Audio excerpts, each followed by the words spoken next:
I'm Teresa Carraggio, and this is Third Paradigm. Today, I'm giving a quick response to two videos that I saw. One is Exposing Tucker Carlson by Nick Fuentes. The other is an interview that Tucker Carlson did of Richard Werner, the economist. I've had the question in my mind whether each of those three is controlling the opposition. In this case, I have settled that question for myself on one of them. Let's look at that. These videos are linked at thirdparadigm.substack.com.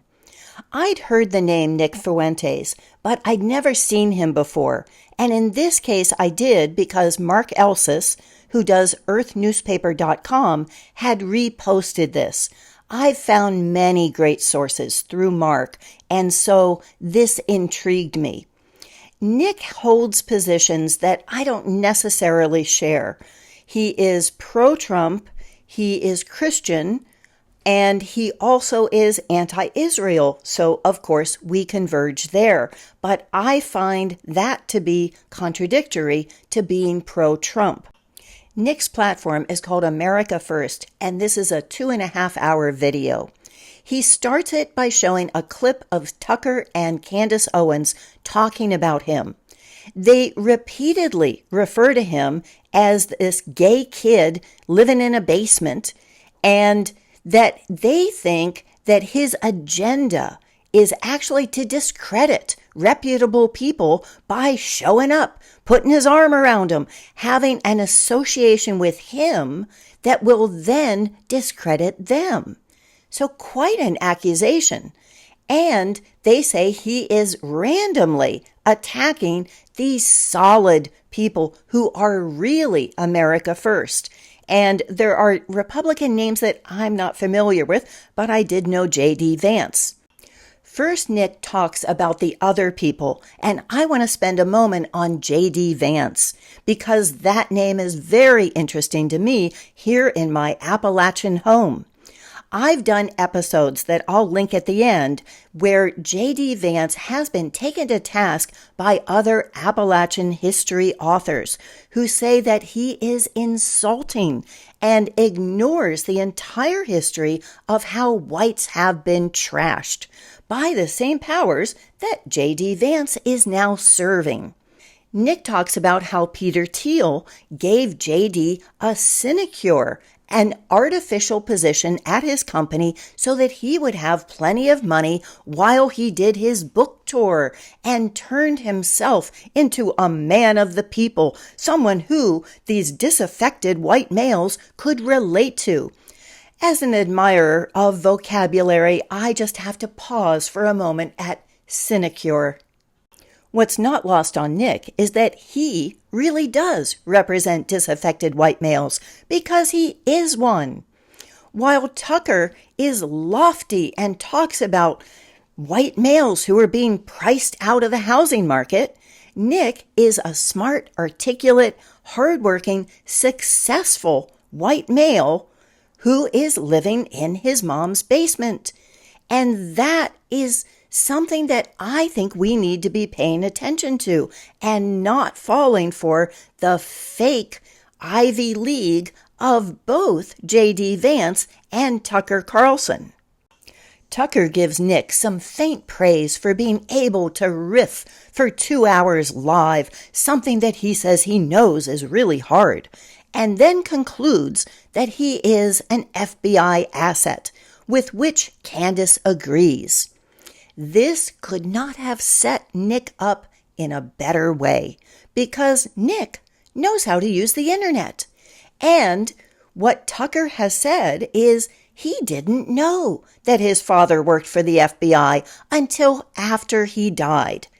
Nick was able to pull up a statement that Tucker made before his father died, talking about him working for the FBI, talking about growing up in a neighborhood where someone else was instrumental, where his dad was a Reagan appointee, was in charge of the Voice of America program and the propaganda. He was part of the Iran-Contra scandal. And Tucker goes down to Nicaragua and joins the Contras, at least poses with some of the Contra soldiers. And then when this color revolution is done and gets in someone else in power, he poses with that candidate. There is no way in the world that he wouldn't know. He applies to the FBI. But they reject him, and his dad says, "Go into journalism, young man." This is so perfectly dovetailed with his criticism that once again it brings up the phrase, "Every accusation is a confession." As always, the truth is in the details, not the devil. And Nick has plenty of them in that 2.5 hours, not the bland character attack that Tucker and Candace lobbed at him. These are researched and factual, and you can prove them to yourself because all of those links are right there on his site. My rule of thumb is that once you know for certain that someone has lied about one thing, you can never again say, well, they wouldn't do that. You can only say, are they doing that right now? What's their motivation? Where is the burden of evidence? And so Tucker saying, I never knew my dad was FBI until he died, and having evidence that before that he was on the record talking about his dad being FBI. That cinches it for me, where now everything he does, I have to look at with skepticism because there is a hidden agenda to everything that he does. With that in mind, let's look at Tucker's interview of Richard Werner. Richard Werner is close to my heart because there is no other credentialed economist who talks about the issues that matter most to me and reveals information that is not easy to find, especially coming out of an economist's mouth that you can actually quote. But he's not just credentialed. He went to the London School of Economics. He was a WEF Werner before it had that name, a World Economic Forum young global leader. But he says, they disbanded the program after me because I caused so much trouble. They actually renamed the program. They didn't disband it. And then he went to Japan, and he's very young at this point, I think 25, and they are going through this housing boom, where, as he describes it, an apartment complex might have a price tag that is worth half of California. And that is something that puzzles them. They can't figure out why this is happening or how they can deal with it or predict it. And so he looks at it and does some empirical data analysis and even runs an experiment and shows that the reason that the housing market is so crazy high is because banks engage in credit creation. Not just fractional reserve, not just the idea, of course, that they are holding other people's money and then lending it out and making a little bit on the difference. Instead, he shows that there is an exception to a regulatory banking rule in finance that says that alone among any financial institutions, banks do not have to sequester the deposits that they hold for other people. So typically, if you put your money in some institution, they have to hold it at another place. They can't hold it in the same institution. But banks can, which means that then they can create, with double entry bookkeeping, the credit on one side and the debt on the other. They can actually create money. And that was what he revealed. in this 2-hour, 45-minute interview, there is much good information, and Richard really presents banking in a way that is articulate, well-spoken, and definitely understandable. At times, I would say simplified, so much that his explanation of how banking got started belies belief. He talks about these goldsmiths who happen to, because they were metal workers, have a lot of security to be able to keep the gold safe. And so people wanted to borrow from them, but they said, oh no, we can't legally do that. We'd have to keep it on the hush hush. And so then they ended up lending to them with these certificates, but they were holding it safe. And then a couple of them got together and said, well, we're not really needing to lend out all of it. Come on. It makes it seem as if these were just some nice guys who just figured out a way that they could maybe make a little extra cash. There is no sense of this deliberate intent to usurp the land. And that's really what we're talking about here. We're not just talking about credit creation. Usury is coming from, I believe, usurping, because what they do is usurp ownership of the property. The property owner is the only one who can say, okay, here, I'm going to issue you this credit, and then you pay me back over the next 30 years. If you tried to do that with your neighbor's house, they would say, get out of town. What do you mean I'm supposed to pay you because you made up this number in an account? That is a privilege in the original and true sense of the word, which is something that is only a private law for the king, for the sovereign. And we are the sovereigns. So we are the ones through our banks, through public banks, who should be the only ones who are able to issue that credit. Richard talks about how when banks don't want to have the economy go bust, they can create money out of nowhere and then issue it to the sovereign as a loan.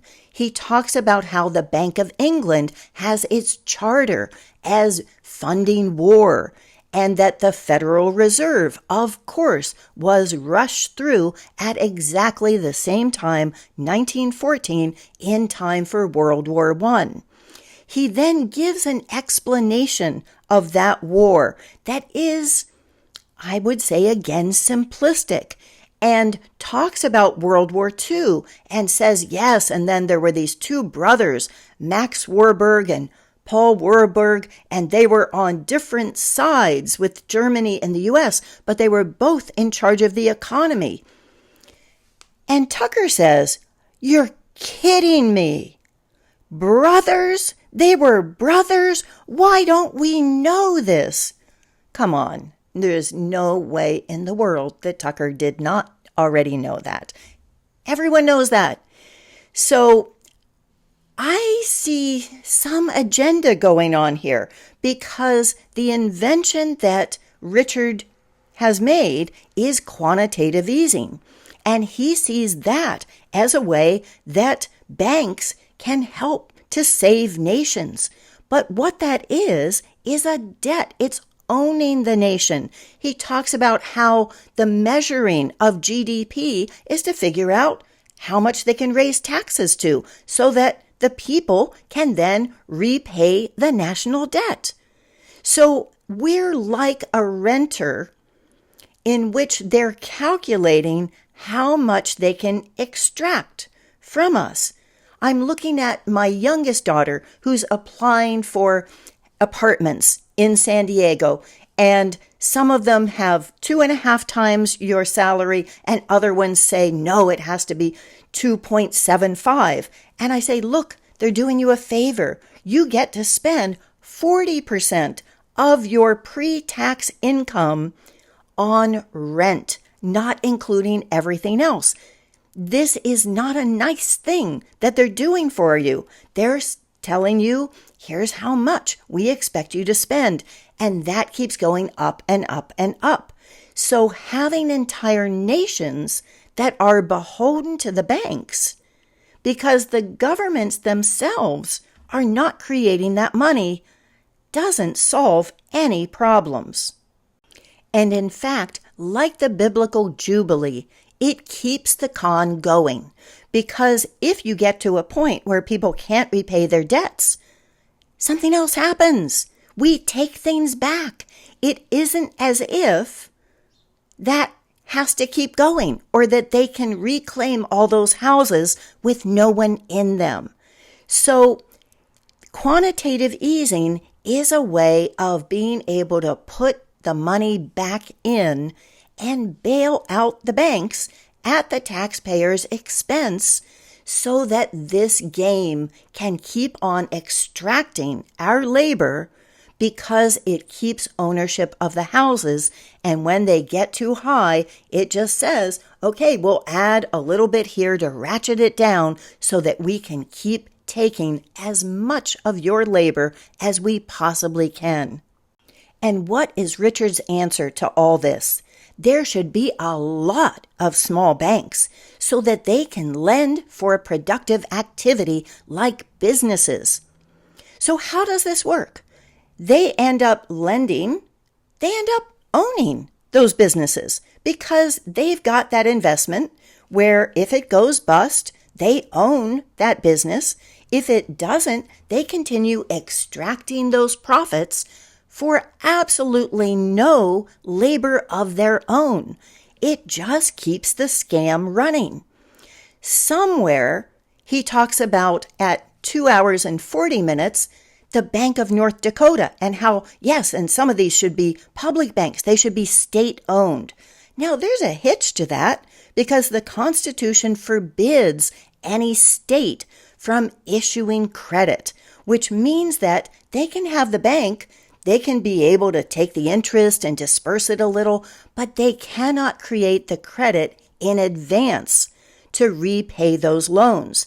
So what these are creating is debt, but they are not creating the credit to repay the debt. They are using it as a mechanism of extraction.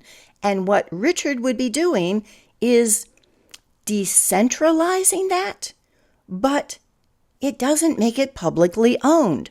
My plan says you are taking all of those collective mortgages and you are distributing them in advance to every commoner equally in that small commonwealth. And in that way, the money in circulation is always going to be equal to the cost of housing. And we can protect those assets in ways that he is not looking at. So I think that I've eliminated 2 of the 3 as not serving our interest. In defense of the third, Nick Fuentes, here is Appalachian Rage, and this is how whites were trashed for all those disaffected white men. Thank you for watching.